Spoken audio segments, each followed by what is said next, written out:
तो जब आप गांव में पले बढ़े और जब बहुत छोटे रहे होंगे तो आईएएस बनने का ख्वाब कहां से आया? आपसे लोग बहुत इंस्पायर होते हैं क्योंकि आपने एक मॉडल गांव जो आपकी एक ऑर्गेनाइजेशन है जिसमें से आप एडवाइजर हैं, तो उसमें क्या करते हैं? मतलब उस मेन ऑर्गेनाइजेशन का मोटो क्या है? आपका क्या ओपिनियन है कि भाई ये समाज में जाए और इससे लोग सीखे आगे बढ़े? तो ये याद जो एसी है और कमरा है और कूलर है, ये सब कुछ नहीं होता। तो हमारे उस समय क्या होता था, दोपहर में जब धूप होती थी तो लोग गांव पीछे हमारा बहुत बड़ा पेड़ था, पूरा गांव उसी महुआ के पेड़ के नीचे, आम के पेड़ के नीचे लगा के चारपाई सोता था। मैं एक दिन का अधिकारी बनाता था, एक दिन का डीएम बनता था, एक दिन का स्टूडेंट्स को बनाते थे। यस, जैसे एक दिन का मुख्यमंत्री था, उसी की हमने नकल की थी। उसी दौरान आपने एक किताब भी लिखी, डायनेमिक डीएम। इसमें क्या क्या है?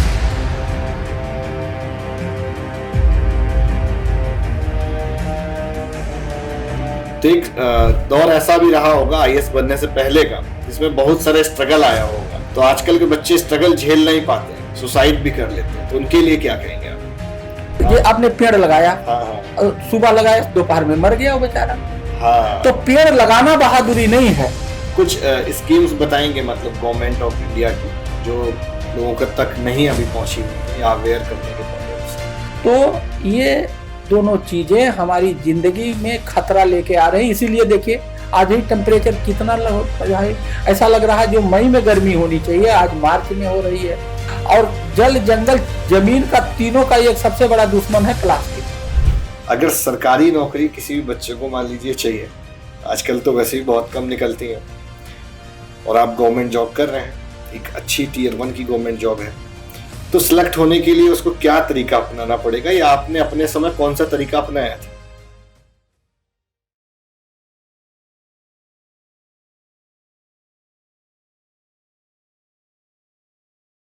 हेलो दोस्तों, मैं आप सभी का बहुत स्वागत करता हूं अपने चैनल स्पॉटलाइट विद निखिल में। आज के हमारे जो गेस्ट हैं, मेहमान हैं, बहुत ही खास हैं और एडमिनिस्ट्रेशन लॉबी की पहले गेस्ट है, पहली सीरीज, मतलब सीरीज के पहले गेस्ट हैं। आज हमारे साथ में है डॉक्टर हीरालाल पटेल जी, आईएएस हैं, और एक छोटे से गांव से निकल के आईएएस बनने तक का सफर जो है पूरा हम लोग सर के साथ आज बातचीत करेंगे। तो सर स्वयं बताएंगे पूरा कि भाई कैसे गांव से आगे बढ़े, कैसे निकले, क्या क्या अड़चने आई, क्या स्ट्रगल फेस करे। और सर ने एक किताब भी लिखी है, डायनेमिक डीएम। मोस्ट वेलकम है सर आपका हमारे इस पॉडकास्ट चैनल में, और आप हमारे पहले मेहमान हैं, तो एक हमारे लिए भी आज एक नया अनुभव साबित होगा। Thank you. तो जब आप गांव में पले बढ़े और जब बहुत छोटे रहे होंगे तो आईएएस बनने का ख्वाब कहां से आया? आईएएस बनने का ख्वाब मुझे मेरे फादर ने दिखाया। मेरे फादर, हम लोग इसे फार्मिंग फैमिली, किसान परिवार से हैं, और मेरे फादर वेटनरी कंपाउंडर थे। पशु चिकित्सालय होता, उसमें कंपाउंडर थे, और एक सेमरियावा ब्लॉक था, वहाँ पोस्टेड थे। वो बस्ती जिले का सेमरियावा ब्लॉक उस समय था, अब वो संत कबीर नगर में चला गया। तो ब्लॉक में क्या होता है, बीडीओ होते हैं, डॉक्टर्स होते हैं, पीएससी, सीएससी, पशु चिकित्सा, बहुत सारे ऑफिस होते हैं। तो वहाँ डीएम, एसडीएम, हर तरह के अधिकारी, शासन के अधिकारी आते हैं, ब्लॉक का निरीक्षण करते हैं। तो मेरे फादर को ये पता था कि एडमिनिस्ट्रेटिव सर्विसेज का क्या जलवा होता है, क्या पावर होता है, क्या शान होती, मतलब उसके बारे में उनको अच्छी जानकारी थी। तो उन्होंने मुझे कहा कि अगर नौकरी करनी है तो सबसे अच्छी वाली की जाए, और बनना है तो आईएएस बनिए।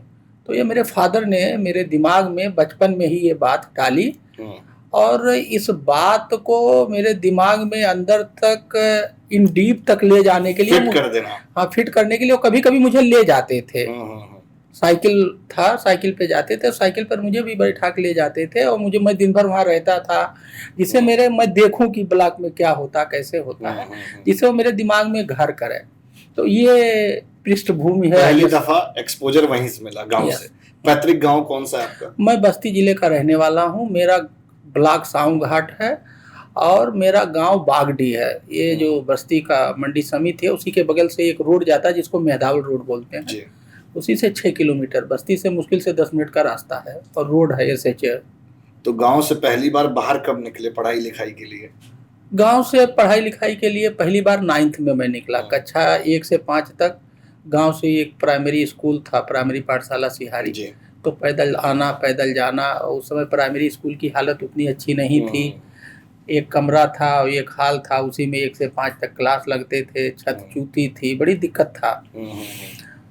फिर कक्षा 5 तक पढ़ाई वहाँ की। उसके बाद उसी से थोड़ा सा 2 किलोमीटर और आगे एक एडेड स्कूल था, हाई स्कूल तक। तो 9 से नहीं 6 से 8 तक 3 क्लास मैंने वहाँ पढ़ाई की। और उसके बाद मैं जीआईसी बस्ती में चला आया और वहाँ 9th से 12th 12 तक किया। तो बस्ती में मैं 1 से 12 तक पढ़ा, अगर देखा जाए जिले में। ठीक है। 12वीं के बाद फिर कोचिंग की तैयारी वगैरह करी, सिलेक्ट कैसे हुए इसमें? हाँ देखिए, जो 8 के बाद जो मैं जीआईसी बस्ती में आया, वो भी एक रोचक कहानी है। एक स्कीम चलती थी, एकीकृत छात्रवृत्ति स्कीम। तो उस स्कीम का मकसद ये था कि जो रूरल एरिया के अच्छे स्टूडेंट हैं उनको जीआईसी में लाया जाए और पढ़ाया जाए। तो उसका इम्तहान होता था और हर ब्लॉक से 2 लड़के या 1 लड़का लिया जाता। तो मैंने वो इम्तहान दिया था कक्षा 8 में, एकीकृत छात्र। तो उसमें मेरा सिलेक्शन हो गया। उस सिलेक्शन के बाद मुझे एडमिशन मिला जीआईसी बस्ती में, और 100 रुपया वजीफा मिलता था पर मंथ, 100 रुपया, और हॉस्टल मिलता था। तो उसी 100 रुपये में मेरा खर्चा चल जाता था। मुझे सबसे बड़ी बात थी कि जीआईसी में एडमिशन मिल गया, क्योंकि जीआईसी में एडमिशन लेना ही अपने आप में एक अचीवमेंट था।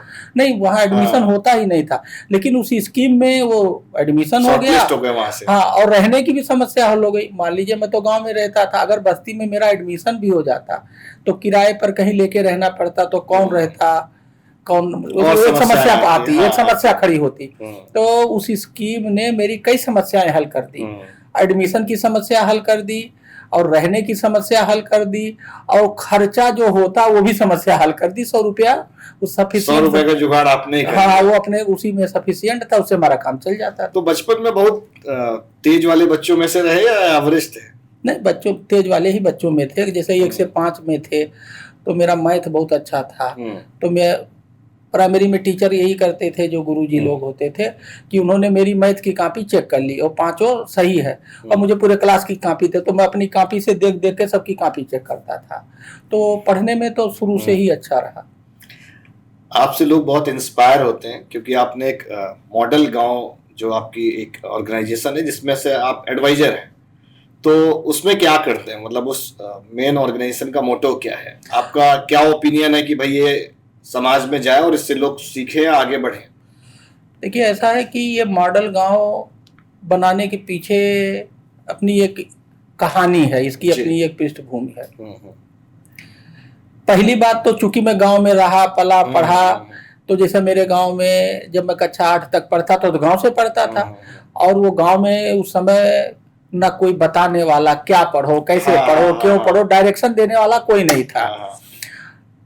एक बात। दूसरी बात, गांव में उस समय गांव में 80 के दरमियान गांव बहुत पिछड़ा था। तो ये आज जो एसी है और कमरा है और कूलर है, ये सब कुछ नहीं होता था। तो हमारे उस समय क्या होता था, दोपहरिया में जब धूप होती थी तो लोग गांव पीछे, हमारा बहुत बड़ा पेड़ था, पूरा गांव उसी महुआ के पेड़ के नीचे, आम के पेड़ के नीचे लगा के चारपाई सोता था। और दिन में पोखरा था, उसी पोखरे में पूरे गांव के बुजुर्ग बच्चे सब उसी में 2 घंटा नहाते थे, इतना अच्छा पानी होता था। हम भी यही किए, हम भी उसी पोखरे में दोपहरिया कटता नहाते रहे। ठीक है। तो ये जो गांव का पूरा जो हमारा ये सॉफ्टवेयर है अंदर, वो गांव की हर परिस्थिति वाला सॉफ्टवेयर है। याद, हमें हर चीज पता है, गांव में दिक्कत क्या है, अच्छाई क्या है, बुराई क्या है। तो गांव का ये तो बैकग्राउंड हमारे खून में है, सोच में है, क्योंकि हमने उसको बचपने में जिया है उसको। I lived that atmosphere, ecosystem of village rural development. मैं 18 में 31 मार्च 18 को कलेक्टर बना बांदा का, और फरवरी 20 में मैं वहां से हटा, 1.5 साल में कलेक्टर रहा। तो वहां हमने जो बांदा है, वहां करीब 470 प्रधान वाला जिला है। 8 ब्लॉक है, तो वो बिल्कुल देहाती है, वहाँ कोई इंडस्ट्री नहीं है, बहुत बैकवर्ड है। हाँ, और वो बैकवर्ड होने के पीछे एक कारण ये भी है कि बुंदेलखंड में पानी की समस्या है, और जहाँ पानी नहीं होगी वहाँ संपन्नता नहीं होगी। पानी का संपन्नता से बहुत कुछ लेना देना है जो हमें पता नहीं है। हम पानी को समझते हैं कि पीने के लिए पानी और सिंचाई के लिए पानी। पानी यही नहीं है, पानी के लाखों फायदे हैं जो किसी अधिकांश लोगों को नहीं पता। तो जब हमने वहाँ काम किए बहुत सारे, पानी 1 मीटर 34 सेंटीमीटर बढ़ाया, चुनाव में वोटिंग परसेंटेज बढ़ाया, माइल न्यूट्रिशन रोका, बच्चों के लिए स्टूडेंट डेवलपमेंट स्कीम चलाए। मैं 1 दिन का अधिकारी बनाता था, 1 दिन का डीएम बनता था, 1 दिन का स्टूडेंट्स को बनाते थे। यस, जैसे 1 दिन का मुख्यमंत्री था, उसी की हमने नकल की थी। तो कुछ बच्चे, जिस बच्चे को जो बनना है, बहुत सारी लड़कियां 1 दिन का थानाध्यक्ष बनी, 1 दिन की एसपी बनी, 1 दिन का डीएम बने, उसका एक फ्रेम बना के काम किया। तो ये जो सारी कार्यक्रम हमने किए, जब मैं वहां से हटा तो हमारे एक मित्र हैं मुनीश जी, वो नाबार्ड के रिटायर्ड सीजीएम, वो मेरे एडवाइजर हैं। मैं उनसे राय लेता रहता हूँ टेक्निकली, क्योंकि उनका बहुत रिच अनुभव है पूरे देश का। तो जब मैं वहां से हटा तो उन्होंने एक पेज में ये बना के डाला कि 1.5 साल में एज कलेक्टर हमने क्या क्या रिजल्ट प्राप्त किए चुनाव में, पूरा ग्रोथ चार्ट। हाँ, मतलब एक जिस्ट बना दिया एक पेज में, बिफोर और आफ्टर, पहले क्या था, हाँ, और हमने किया, उसके बाद क्या रहा, हाँ क्या रहा उसका आउटकम की। पानी 1 मीटर 34 सेंटीमीटर बढ़ गया, तो क्रॉप प्रोडक्टिविटी 18.5% बढ़ गई, 10.5% वोटिंग परसेंटेज बढ़ गया, माइल न्यूट्रिशन घट गया। ऐसे जो इंडिकेटर्स थे उन्होंने बना। ये जब हमने अपने लिंक्डइन पे डाला, मेरी लिंक्डइन उस समय सबसे अच्छी थी, करीब 23,000 लोग थे। वो तो फिर वो ब्लॉक हो गया, दूसरा हमने अकाउंट खोला। तो उसमें वो मेरा देख करके एक श्री सौरभ सिंह हैं, वो जो है उस समय प्रेसिडेंट थे, आईसीसीआई बैंक फाउंडेशन के हेड थे। उन्होंने मैसेज किया कि ये मैंने आपका देखा जिस्ट, और मैं आपको बहुत दिनों से फॉलो कर रहा हूँ और आप बहुत अच्छा काम कर रहे हैं। तो ये जो आपने बांदा में किया, इसको क्यों ना हम लोग उत्तर प्रदेश में, देश में इसको रिप्लिकेट किया जाए। हाँ, हर जगह किया जाए। जब बांदा में हो सकता है, जहाँ की हर चीज की शॉर्टेज है, हर चीज विपरीत है, अगर विपरीत परिस्थितियों में ये सब कुछ किया जा सकता है, 10.5% वोटिंग बढ़ा करके डेमोक्रेसी मजबूत किया जा सकता है, पानी की समस्या को हल किया जा सकता है, क्रॉप प्रोडक्टिव जो है 18.5% बढ़ाया जा सकता है, तो कहीं भी हो सकता है। अगर बांदा में हो गया तो कहीं हो सकता है। क्योंकि बांदा एक ऐसी जगह जहाँ पर करना बहुत मुश्किल कठिन है, डिफिकल्ट है। फिर ये जो उनका ये मैसेज मिला, इसको मैंने अपने मुनीश गंगवार जी को भेजा, जो नाबार्ड के रिटायर्ड सीजीएम है।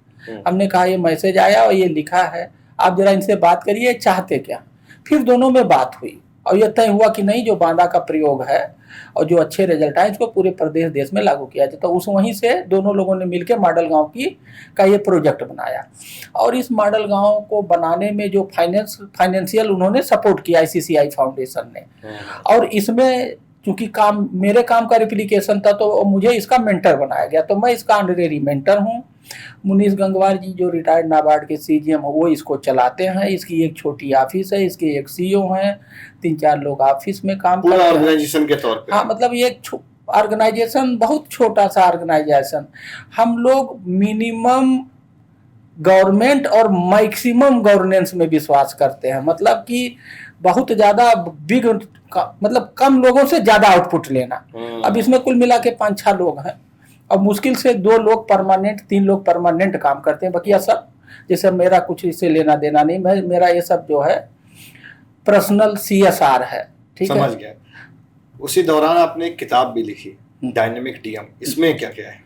देखिए, डायनेमिक डीएम किताब जब मैं वहां से हटा, वहीं मुझे लोग कह रहे थे, साहब आप इतना अच्छा काम करते हो, और जब आप हट जाओगे तो ये तो आपके हटने के बाद कुछ दिन बाद आप भी भूल जाओगे कि आपने यहाँ क्या किया था। और आपका ये जो सारा काम है, ये पूरे देश को पता होना चाहिए, और पूरे देश को इसको अपने अपने यहाँ लागू करके जो सामाजिक समस्याएं हैं, जैसे पानी की समस्या लीजिए, तो पानी की समस्या कोई बांदा की थोड़ी, अब तो ये हर घर की समस्या, हर मोहल्ले की समस्या, हर शहर की समस्या, हर गांव की समस्या, ग्लोबल प्रॉब्लम है। तो जैसे आपने जनता के सहयोग से ये काम किया, इसको सबको जानना चाहिए, सबको लागू करना चाहिए, और सबको इसका ये।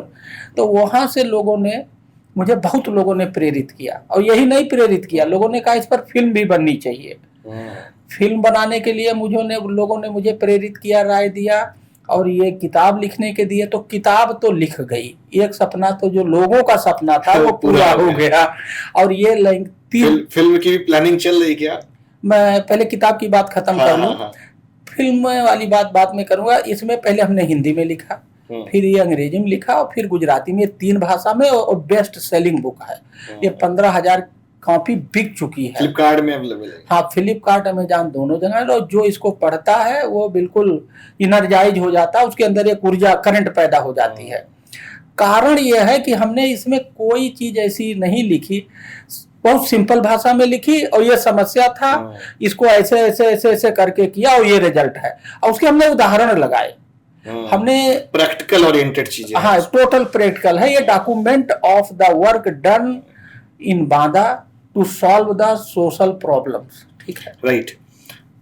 जब आपने मतलब गांव से निकले, अब तो बहुत सारा आप काम कर रहे हैं सोसाइटी के लिए, तो एक दौर ऐसा भी रहा होगा आईएएस बनने से पहले का, जिसमें बहुत सारे स्ट्रगल आया होगा। तो आजकल के बच्चे स्ट्रगल झेल नहीं पाते हैं, सुसाइड भी कर लेते हैं, तो उनके लिए क्या कहेंगे आप?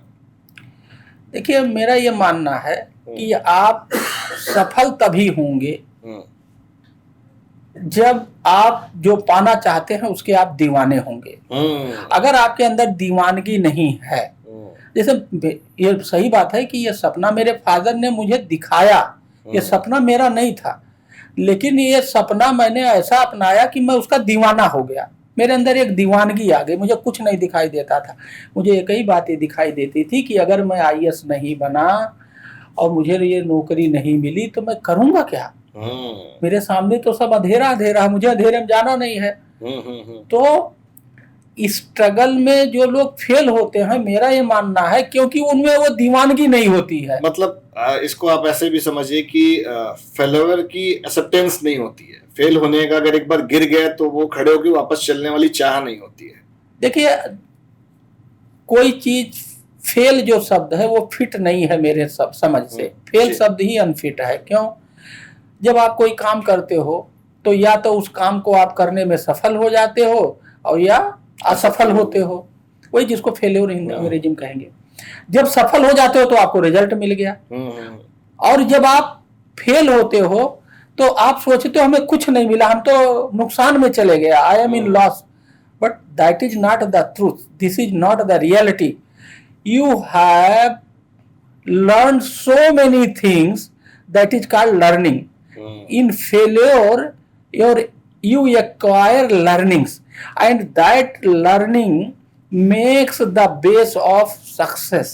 तो ये जो लर्निंग होती है उसको हम ना समझ पाते हैं, ना उसको रीयूज करके उसको बेस बना के आगे बढ़ पाते हैं। तभी ये लोग जो आप कह रहे हो सुसाइड करते हैं, तो सुसाइड आजकल छोटे बच्चे बहुत कर रहे हैं, तो उनके लिए आप क्या मैसेज देंगे?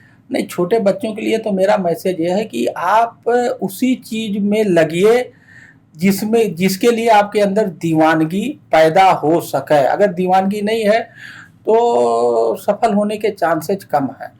तो अब ये चॉइस कैसे किया जाए? आपका खेल में मन लग रहा है और आपके फादर कह रहे हैं कि नहीं तुम वैज्ञानिक बनो, तो आपके फादर आपको अच्छा राय नहीं दे रहे हैं। इसीलिए आजकल ये कहा जाता है कि बच्चे जो करें, हाँ, उस पे ध्यान, हाँ, उसको बढ़ाओ, बच्चे के सोच के अनुसार चलो, अपनी सोच थोपो मत।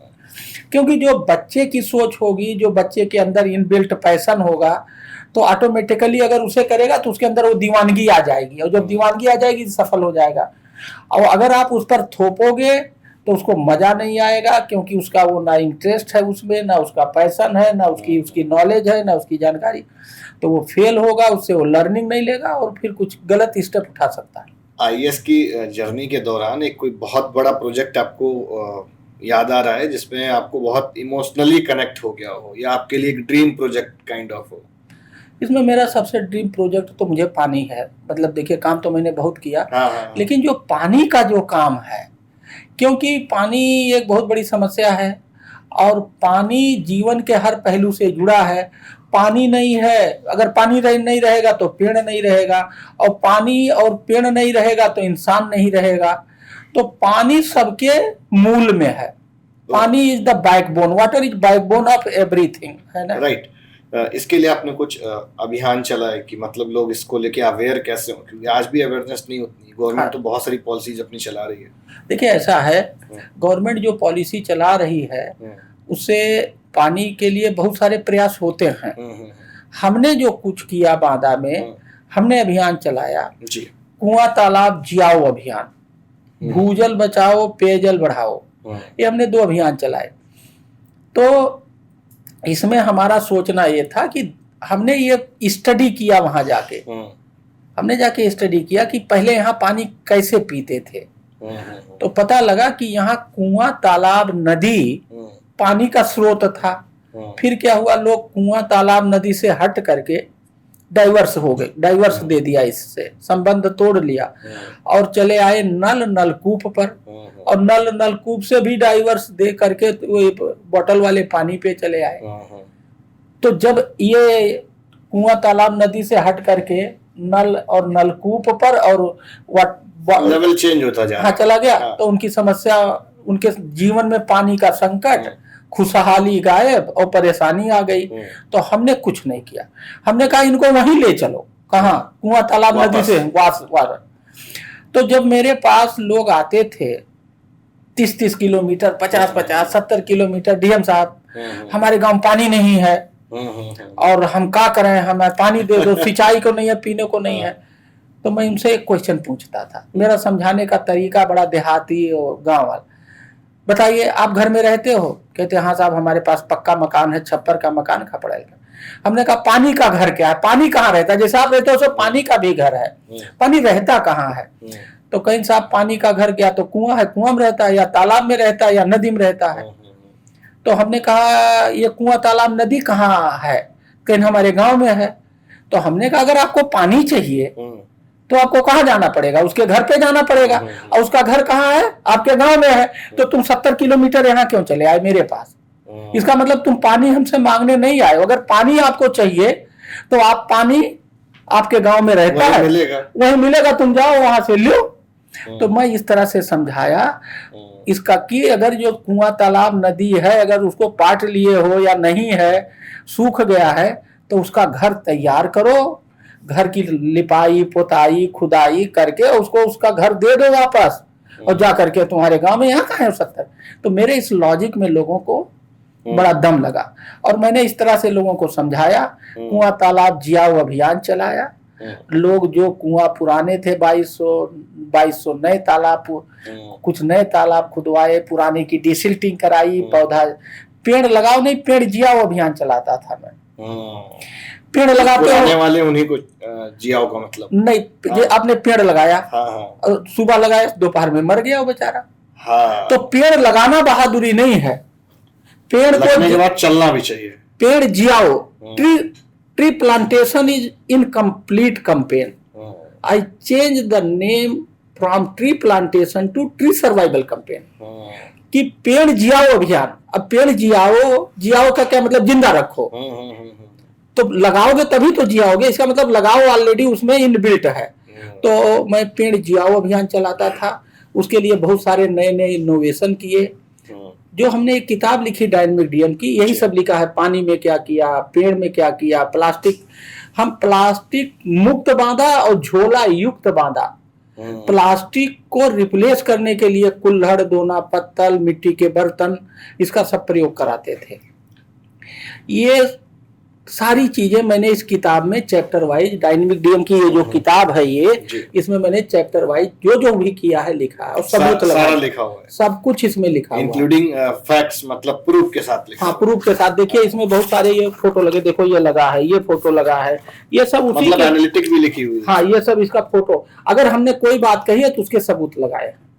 इसीलिए ये पॉपुलर किताब हो रही है कि ये कोई गप या फिक्शन नहीं है, गप मार दिया। जैसे हमने कहा हमने 1 मीटर 34 सेंटीमीटर पानी बढ़ाया, तो उस समय का जो सरकारी आंकड़ा, सरकार का आंकड़ा था जो प्रूव किया हुआ, उसको मैंने प्रूव लगा दिया सर्टिफिकेट। क्या जैसे 1 मीटर 34, जैसे 10.5% वोटिंग बढ़ा, तो वो जो है हमने जो वेबसाइट से निकला वो लगा दिया। लोगों को समझाना तो बड़ा मुश्किल होता होगा, गाँव में जाके कैसे समझा लेते हैं? देखिए, गांव वालों को समझाना बहुत आसान है, लेकिन उसके पीछे दिक्कत क्या, तुम आप गांव में जाओगे सूट वूट पहन के और टाई वाई बांध के अंग्रेज बन के जाओगे, और गांव वाला देहाती आदमी कोई एक्सेप्ट नहीं हाँ करेगा। नहीं, आप कुछ बोलोगे तो देखिए दिक्कत क्या है। हम आईएएस अफसर हैं, हम यहाँ हैं, और ये गांव वाला यहाँ है। हाँ। ये गैप है। ये तो गांव वाला तो आईएएस बन नहीं सकता, यहाँ तो जा नहीं सकता है क्या। हाँ। ये गैप, लेकिन हम आईएएस, हम गांव वाला बनकर हम नीचे आकर के कर सकते हैं। तो मैं यही करता था। जैसे मैं गांव में गया तो गांव वाला बन गया, उन्हीं तरह उनमें मिक्स हो गया, उन्हीं की भाषा में बात करने लगा, उन्हीं की तरह जैसे पैजामा कुर्ता मोछा डाल के कपड़े करने लगा। ये सब बातें उन्हीं के लुक में रम गए एक तरीके से। कुछ स्कीम्स बताएंगे मतलब गवर्नमेंट ऑफ इंडिया की जो लोगों के तक नहीं अभी पहुंची हुई है, या अवेयर करने के पॉइंट ऑफ व्यू से।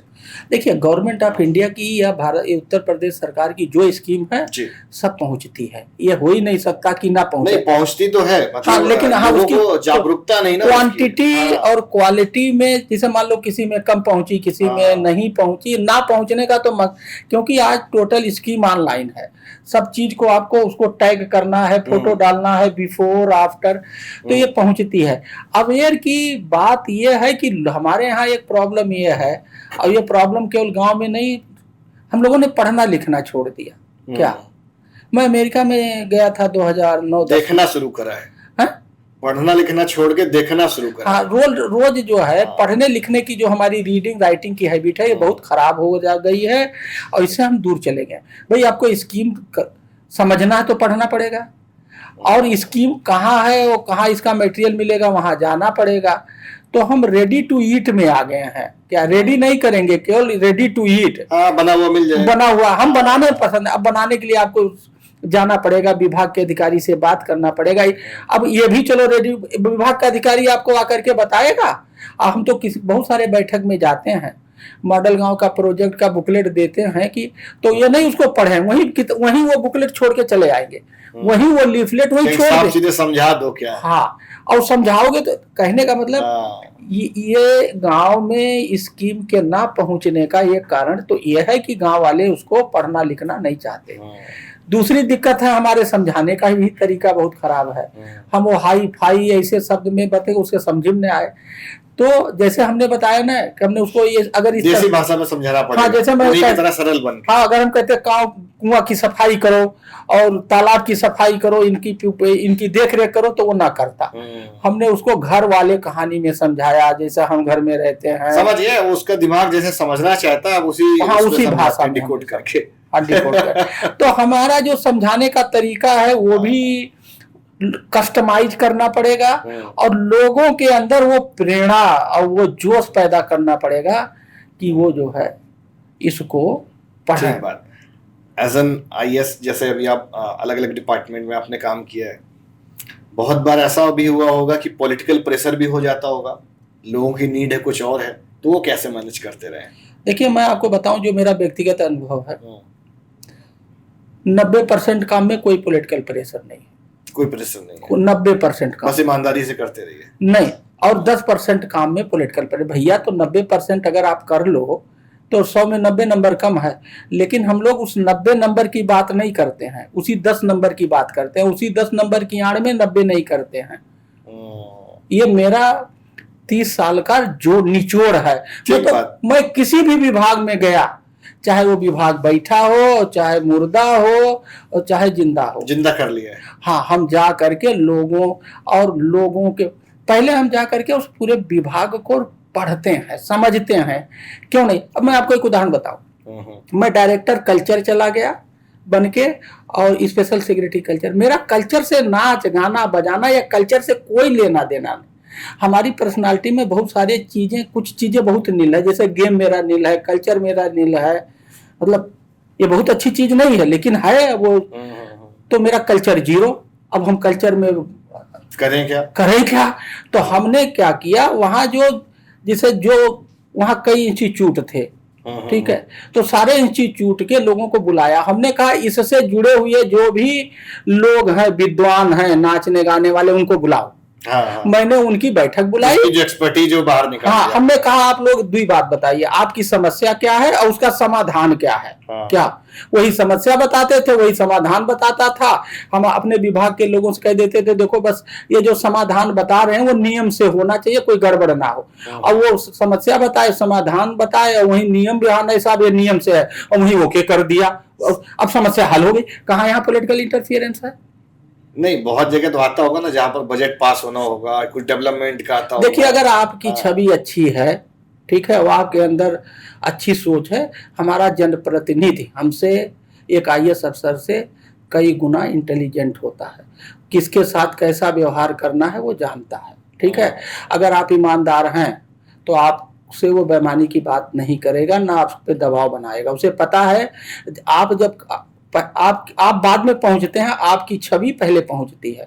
तो हमारे जो जनप्रतिनिधिगण हैं वो जानते हैं कि कौन अधिकारी क्या है और किससे कैसी बात करनी है और किससे क्या काम लेना। जैसे हम बहुत सारे अधिकारियों को जानते हैं, उन्हें पता है ये ईमानदार है तो उसे ईमानदार और अच्छी बात करेंगे, मालूम है वही बात जानते हैं ये गड़बड़ है, ये गड़बड़ करता है तो गड़बड़ी करे आगे काम, हाँ, तो उससे उसी भाषा में बात करते हैं। तो मेरा ये कहना, ये मैं नहीं कहता कि पॉलिटिकल इंटरफियरेंस नहीं है, होता है, लेकिन भैया जब आप बांदा डीएम रहे तब हुआ। एक मिनट, मेरा ये कहना है कि जो 90% में पॉलिटिकल इंटरफियरेंस नहीं है वो तो करो, उसको किसने रोका?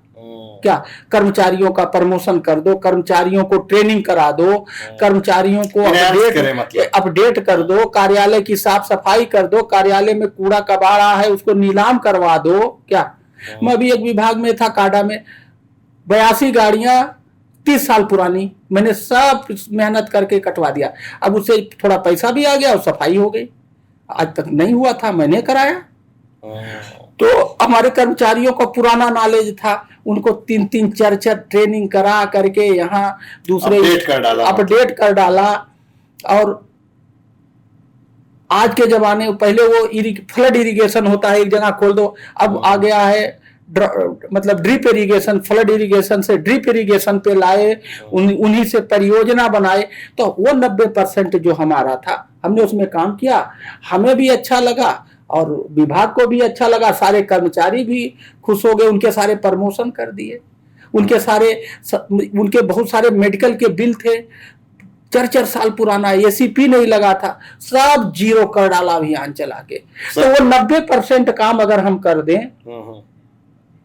और अब रही बात आपकी कि पॉलिटिकल इंटरफियरेंस कैसे होता है उसको कैसे मैनेज किया जाए। देखो एक आईएएस अधिकारी का यही कला है, इसीलिए वो आईएएस है, दो कॉन्ट्रेरी चीजों को एक साथ लेके चलना और विषम परिस्थितियों में सबको मिला के और सबको पटा के और विन विन सिचुएशन पे काम निकाल लेना, यही, इसीलिए तो हम आईएएस नहीं तो हम एक आईएएस और आम आदमी में क्या फर्क है। जैसे हमारे जो पॉलिटिकल लोग होते हैं, मैंने बताया ना कि बहुत इंटेलिजेंट लोग होते हैं, वो कोई पढ़ाई यूनिवर्सिटी से करके नहीं आते होते हैं, वो कढ़ा पीएचडी होते हैं। हम पढ़े पीएचडी हैं, वो कढ़े पीएचडी हैं। तो हम अपने केस में देखते हैं, हम पढ़े पीएचडी हैं, हम कढ़े भी हैं। तो उन्हें कैसे मैनेज करना, उन्हें कैसे बात, उनको रिस्पेक्ट दीजिए। और जो उनका मैटर है जिस पर वो अड़े हुए हैं उनके सामने बताइए, मैं तो करना चाहता हूं लेकिन ये कारण है, इस वजह से नहीं कर पा रहा हूं, इसका आप हमें समाधान दिलवा दीजिए, मैं कर दूंगा साहब। हम लोग क्या कहते हैं, नहीं हो पाएगा। भैया क्यों नहीं हो पाएगा बताओ ना। अगर आप किसी जनप्रतिनिधि को उसके सामने सच्ची बात बता दो तो जनप्रतिनिधि उसे एक्सेप्ट करता है, ठीक है, और आपकी बात अगर सही उसे समझ में आ गई, समझा ले गए, तो आपकी बात वो मानता भी है। ठीक बात। पॉलिटिक्स में इंटरेस्ट है आपका? नहीं, पॉलिटिक्स में मेरा ना इंटरेस्ट है बाई नाउ, आज तक। भाई कल क्या होगा मुझे नहीं, मैंने सोचा है, लेकिन मेरा ना पॉलिटिक्स में इंटरेस्ट है। हाँ, ये जो बात आप कहते हो, जो मेरा वर्किंग स्टाइल है, जो मेरा जनता से जुड़ाव है, मुझे जनता में रह करके उसकी सेवा करना में मजा आता है। तो लोग यही कहते हैं, अरे साहब आप तो सोशल कनेक्ट है ना आपका? हाँ, हमारा सोशल कनेक्ट है, मैं जमीन पे बैठता हूं। हो सकता है बैकग्राउंड में तैयारी चल रही हो। नहीं, वही तो नहीं है ना, वही नहीं है, क्योंकि मैं जानता हूं पॉलिटिक्स बाहर से जितनी अच्छी दिख रही है, अंदर से उतना ही वो कॉम्प्लेक्स, कॉम्प्लिकेटेड और कॉन्फ्लिक्ट भी बहुत है, प्रॉब्लमेटिक भी बहुत है। वो हमारे बस की, अभी तो हमारे बस की नहीं है। मैं तो अच्छा ये ठीक मानता है, हूँ। पॉलिटिकल पार्टीज बहुत सारी हैं यूपी के अंदर, आपको कौन सी अच्छी लगती है? देखिए, हमारा जो ब्यूरोक्रेसी का एक आइडियल कंडीशन है, हमारे लिए सब पार्टी अच्छी है और सब खराब है।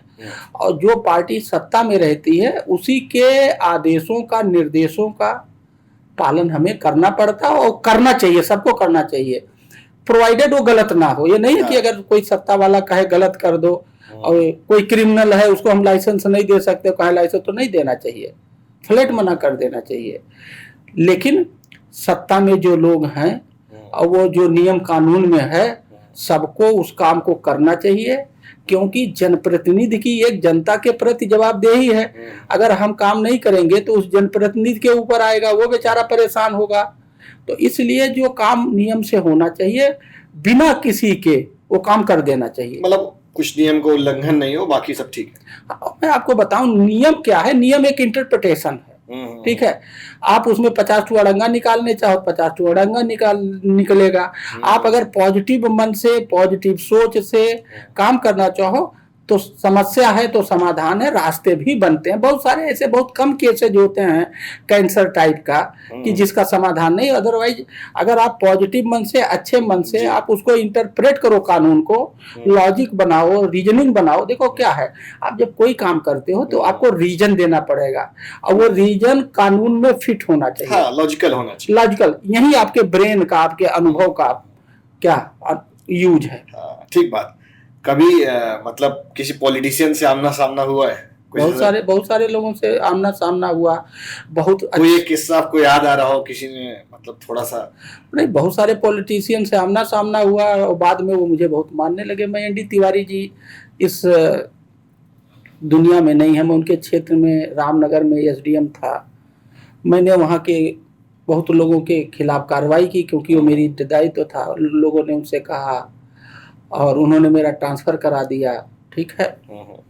फिर उस समय हमारे जिले के एक चीफ सेक्रेटरी साहब थे, माता प्रसाद जी। मैं बाय द वे उसी दिन वो आए थे, मैं उनसे कहा, अगले दिन वो मेरा ट्रांसफ़र रोक दिए। फिर मैंने माननीय तिवारी जी से टाइम लेके मैं जाकर के पूरी कागज वगज दिखाया। मुझे बहुत मानने लगे। वो कहा, मुझे तो ये पता नहीं था, लोगों ने मुझे गुमराह किया, मुझे लोगों ने गलत इन्फॉर्मेशन दी। हाँ, गलत इन्फॉर्मेशन दी। अब आप जाइए, निश्चिंत होकर काम करिए, आप बहुत अच्छा काम करते हैं, यही और इससे और अच्छा काम करिए। तो ऐसे होता है, तो चलते रहता है। मतलब कंफ्यूजन था, क्लियर हो गया। हाँ, ये कंफ्यूजन लोगों का काम है क्रिएट करना, हमारा काम है कंफ्यूजन को साफ करना। आपकी लाइफ का गुरु कौन रहा? मतलब किसके प्रेरणा स्रोत की डायरेक्शन में आप चलते रहे? कौन, किसको प्रेरणा स्रोत माना? देखिए, ऐसा तो मैं प्रेरणा स्रोत किसी को नहीं मानता हूँ, या मेरा ऐसा कोई प्रेरणा स्रोत नहीं है।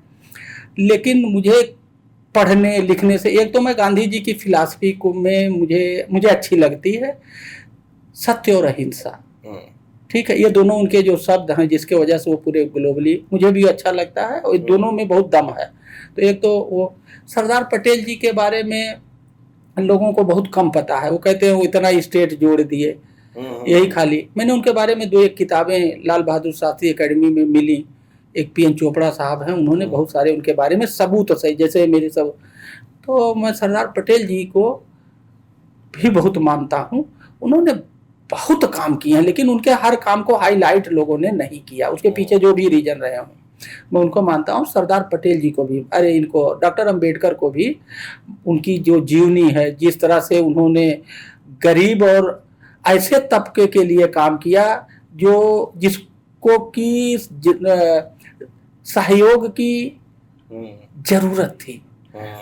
तो ये 3 लोग अभी फिलहाल जो पुराने हैं, मैं उनको मानता हूँ। एपीजे अब्दुल कलाम साहब को भी मैं मानता हूँ, उनका एक इथिक्स था, वैल्यू थी, उनको भी मानता हूँ। अगर हम कुछ बेसिक इथिक्स की बात करें तो वो कौन कौन से? देखिए, बेसिक इथिक्स में कोई बेसिक इथिक्स बनाता कोई इसका है नहीं।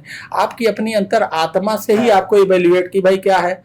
हमें अगर मुझे 100 रुपये फायदा होगा और उस मेरे 100 रुपये फायदे में किसी का 1 रुपया भी नुकसान होगा, तो मुझे वो 100 रुपया नहीं चाहिए, क्योंकि उसका 1 रुपया नुकसान। अगर वो मुझे 100 रुपये फायदा होगा और किसी का नुकसान नहीं होगा, तो मेरे लिए ठीक है, ठीक है।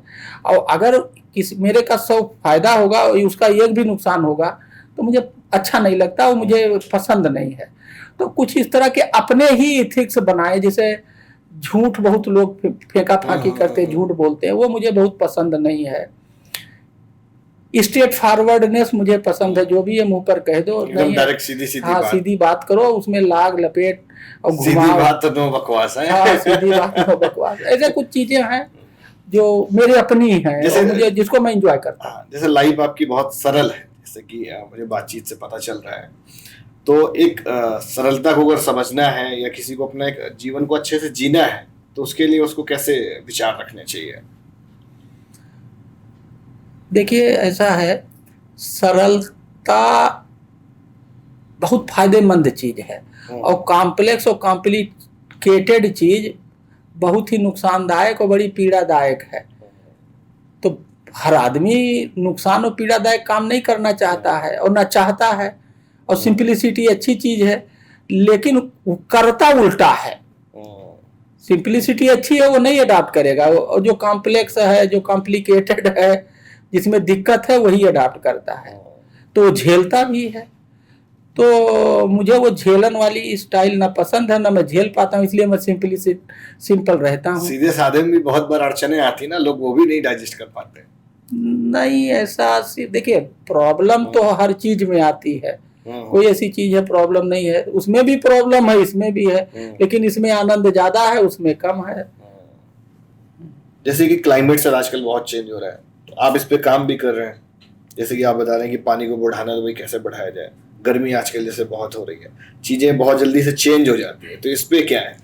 देखिए, जो जलवायु परिवर्तन है, जलवायु परिवर्तन, अंग्रेजी में इसको कहते हैं क्लाइमेट चेंज। Climate changes. तो जलवायु को इसे समझाने की भाषा में मैं ये कहते हैं ना कि आम जनता, जलवायु परिवर्तन, जल में परिवर्तन, वायु में परिवर्तन। तो जल में क्या परिवर्तन हो रहा है? जल में परिवर्तन को मैं इसे देहाती भाषा, हाँ समझ, जल हमसे दूर जा रहा है। हाँ। बहुत सारी चीजें इमोशनल कनेक्ट, हाँ, वो हमसे बहुत दूर जा रहा है, हमसे नाराज है, भाग रहा है। अगर पानी हमारे जिंदगी से भाग जाएगा तो हम जिंदा नहीं रहेंगे। हर साल पानी भाग रहा। वायु, पेड़ हम काट रहे हैं, पेड़ ही वायु की फैक्ट्री है, तो वायु जो हम ऑक्सीजन ले रहे हैं वो घट रहा है, तो वायु में परिवर्तन हो रहा है। क्या परिवर्तन है? वायु घट रहा है। तो जल में परिवर्तन, वायु में परिवर्तन, जलवायु परिवर्तन से हमारी जिंदगी खतरे में आ गई, क्योंकि ये दोनों की जरूरत है, इसके बिना हम जी नहीं सकते। ये, और हम एक बात और कहते हैं कि हमारी 2 माँ है, हमारी 2 माँ है। पहली माँ तो वो जो हमें पैदा करती है, और दूसरी माँ है पृथ्वी माँ। और पृथ्वी माँ जल, जंगल, जमीन से बनी है। तो एक माँ हमें जन्म देती है और दूसरी माँ जन्म देने के बाद हमें पालती है, पोसती है, बड़ा करती है और जिंदा रखती है, उसको कहते हैं धरती माँ। लेकिन हम लोग केवल एक अम्मा को जानते हैं, वो है अपनी माँ, धरती अम्मा को जानते नहीं है। तो हमने जल के साथ अन्याय किया। जल कहाँ रहता? कुआं, तालाब, नदी में, उसके घर से उसको निकाल के कब्जा कर लिया। और वृक्ष, और अब आपने सही बात बोली है। हाँ, और वृक्ष क्या है? पेड़ के बगीचे थे, काट डाले। हमारे गांव में 4 बगीचा था बचपने में, जब हम वहां उसी में खेले। आज एको बगीचा नहीं है। पेड़ लगा नहीं रहे हैं, काट रहे हैं। एक बात, अगर पेड़ लगा रहे हैं तो जिंदा नहीं रहता, सुबह लगाते हैं दोपहर में मर जाता है, सर्वाइवल रेट बहुत खराब है। तो ये दोनों चीजें हमारी जिंदगी में खतरा लेके आ रही हैं। इसीलिए देखिए, आज ही टेम्परेचर कितना है, ऐसा लग रहा है जो मई में गर्मी होनी चाहिए, आज मार्च में हो रही है।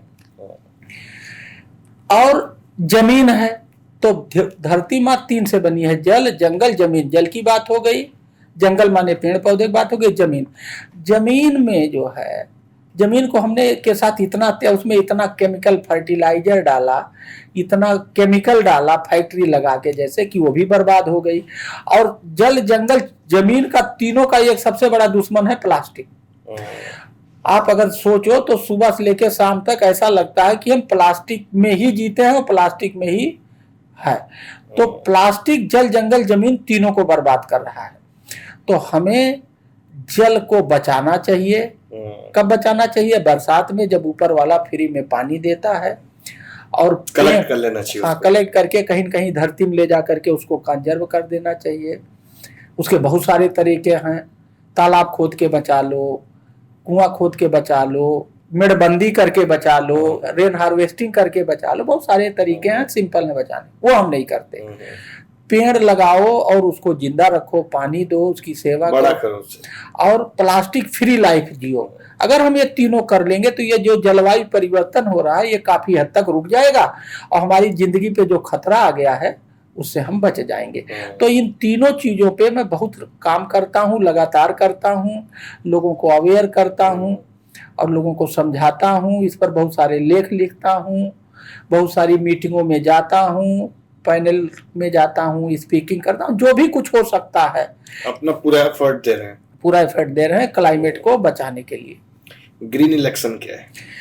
ग्रीन इलेक्शन ऐसा है कि इलेक्शन लगातार होते रहते हैं। हाँ, हर साल। और कोई ऐसा नहीं है कि इंडिया में हो रहा, पूरे देश में कहीं न कहीं इलेक्शन चलता रहता है। हाँ। और इलेक्शन करीब करीब ऐसे होता है जैसे इंडिया में होता है, वो गांव का इलेक्शन, सिटी का इलेक्शन, एमएलए का, हाँ समझ गया, प्रधान ले लो, ब्लॉक प्रमुख ले लो, ये तो हो गया लोकल बॉडी का। इसी तरह से स्टेट असेंबली का होता है, पार्लियामेंट का। ये ग्लोबली पैटर्न मोटा मोटा यही हर जगह।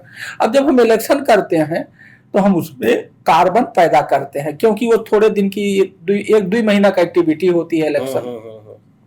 पार्लियामेंट का इलेक्शन 5 साल में एक बार आता है। 2 महीना में इतना काम, बैठक होती है, गाड़ी खूब चलाते हैं, प्लास्टिक यूज करते हैं, तो उससे ग्रीन गैस पैदा होता है। क्या होता है? Green gas. हाँ, और वो जलवायु परिवर्तन को बढ़ाता है। तो अगर हम उस इलेक्शन में कुछ ऐसा करें कि वो जो गैस पैदा हुआ इलेक्शन के एक्टिविटी की वजह से, अगर वो ना हो या हो तो वो खत्म हो जाए, तो ग्रीन इलेक्शन हो जाएगा। कि इलेक्शन तो हुआ, लेकिन उसके लिए क्या करना रहेगा? हाँ, उसके लिए बहुत सारी बात। एक तो ऐसा है कि इलेक्शन में ऐसे मटेरियल यूज करो कि जो बायोडिग्रेडेबल हो, जैसे हम लोग प्लास्टिक का बैनर लगाते हैं। समझ गया आपकी बात, मतलब उस समय जो एडवर्टीजमेंट में खर्च करा जा रहा होता है दबा के, हाँ, उसको बायोडिग्रेडेबल। अगर ये करने लगो तो इससे ग्रीन गैस कम पैदा होगा, एक बात। दूसरी बात, मान लो गैस जो पैदा हो गई तो उसको मारना है, उसको किल करना है, तो हर वोटर या हर आदमी वोटिंग के पहले एक पौधा लगाए। क्या लगाए?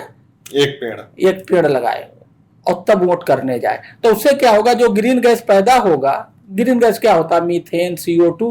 और इसको कौन लेता है? पौधे लेते हैं। पौधे उसको ले लेंगे, जो आपने इलेक्शन में CO2 पैदा किया उसको पौधा ले लेगा, ऑक्सीजन कर लेगा, ऑक्सीजन दे देता, तो किल हो गया। तो इस तरह से इसकी पूरी गाइडलाइन है। पहले मैंने इसको पार्लियामेंट इलेक्शन पंजाब में किया, 2024 में फिर मेरी ड्यूटी महाराष्ट्र असेंबली इलेक्शन में लगी, वहां भी इसको रिपीट किया। और एक हमने पूरा एक मॉडल बनाया है, क्या करो, कैसे करो, क्यों करो, ये सब पूरा मॉडल। एक 72 पेज की मेरे पास एक बुकलेट है ग्रीन इलेक्शन की, और एक मैंने एक मॉडल डेवलप किया है। ठीक बात। अगर सरकारी नौकरी किसी भी बच्चे को मान लीजिए चाहिए, आजकल तो वैसे ही बहुत कम निकलती हैं, और आप गवर्नमेंट जॉब कर रहे हैं, एक अच्छी Tier 1 की गवर्नमेंट जॉब है, तो सिलेक्ट होने के लिए उसको क्या तरीका अपनाना पड़ेगा, या आपने अपने समय कौन सा तरीका अपनाया था? देखिए, ऐसा है कि सरकारी नौकरी में सफल होने के लिए फिर वही बात हो गई कि आपको दीवाना होना पड़ेगा। आप दीवाना नहीं है तो आप सरकारी नौकरी में सफल नहीं हो पाएंगे। ये चीज केवल सरकारी नौकरी के नहीं, सफलता का यही कुंजी है। आप बिजनेस कर रहे हो तो दीवाना हो जाओ। मतलब इसको हम ये भी कह सकते हैं, सफलता के क्या पैमाने हैं? उसके लिए आपको यही है कि जब आप किसी चीज के पाने के दीवाने हो जाएंगे तो आप उसको बहुत डीपली उससे जुड़ेंगे, डीपली अध्ययन करेंगे, उसको कोई भी विषय होगा उससे रिलेटेड 360 डिग्री करेंगे। सुपरफिशियल नॉलेज नहीं होगा, इन डेप्थ नॉलेज होगा, थियोरेटिकल एंड प्रैक्टिकल दोनों तरह का नॉलेज होगा, तो आप असफल हो ही नहीं सकते हैं। अब ये सब कहना जितना आसानी से मैं कह रहा हूँ, ये आसान नहीं है। इसके लिए आपको मेहनत करनी पड़ेगी, अच्छे गुरु बनाने पड़ेंगे, अच्छे लोग जो उसी फील्ड में जो सफल हो गए हैं उनसे मिलना पड़ेगा, उनसे टिप्स लेना पड़ेगा, थियोरेटिकल भी प्रैक्टिकल भी दोनों समझना। हाँ, दोनों बना के चलना। हाँ, पहले क्या होता, थियोरेटिकल खाली काम चल जाता था, वो ये नहीं है। आपको प्रैक्टिकल और थियोरेटिकल दोनों नॉलेज होना चाहिए। जैसे उदाहरण के लिए अगर आईएएस का इम्तहान दे रहा है, अगर आप एक क्वेश्चन आ गया बताइए पानी का संकट पूरे देश में है, वो आप कहीं के कलेक्टर बन गए तो पानी आप कैसे बचाएंगे? तो अगर वो थियोरेटिकल नॉलेज लिखेगा तो एग्जामिनर समझ जाएगा कि ये थियोरेटिकल है, इससे रुकने वाला नहीं है पानी। अगर वो मेरे किताब वाला पढ़ के वो लिख दिया तो उसको 100 में 100 मिलेगा, क्योंकि वो प्रैक्टिकल है। सही कह रहा है। तो इस तरह से क्योंकि उसमें फैक्ट्स भी हैं। हाँ, फैक्ट है कि ऐसे करेंगे ऐसे, और इससे लिखेगा तो एग्जामिनर के समझ में भी आएगा कि हाँ ये कहीं प्रैक्टिकल ओरिएंटेड है। हाँ, ये जो आंसर लिख रहा है ये कहीं प्रैक्टिकली इसने पढ़ा है और वही इसके समझ में है, और जब ये कलेक्टर बनेगा तो ऐसे करेगा तो पानी बचेगा। तो ये है, पहले केवल थियोरेटिकल कहते हैं ना, पढ़ लिया इधर उधर से रट्टा रट्टा मार के लिख आया। अब वो सब नहीं, क्वेश्चन भी प्रैक्टिकल ओरिएंटेड आ रहे हैं। अब आपको बहुत गहराई से अध्ययन करना पड़ेगा। ठीक बात। आपके फ्यूचर प्लान्स क्या हैं? अब आगे और क्या करना है? नौकरी है, नौकरी में ज़्यादा से ज़्यादा लोगों से मिला जाए, लोगों से जुड़ा जाए, उनके दुख दर्द को दूर किया जाए, उनकी जो खुशहाली घट रही है उसको रोका जाए, खुशहाली बढ़ाया जाए, लोगों के समस्याएं दूर किया जाए। यही फ्यूचर प्लान है और यही मज़ेदार काम है और इसी में मुझे मज़ा आता है। देखिए, आदमी काम वही करता है जिसमें उसको मज़ा आए।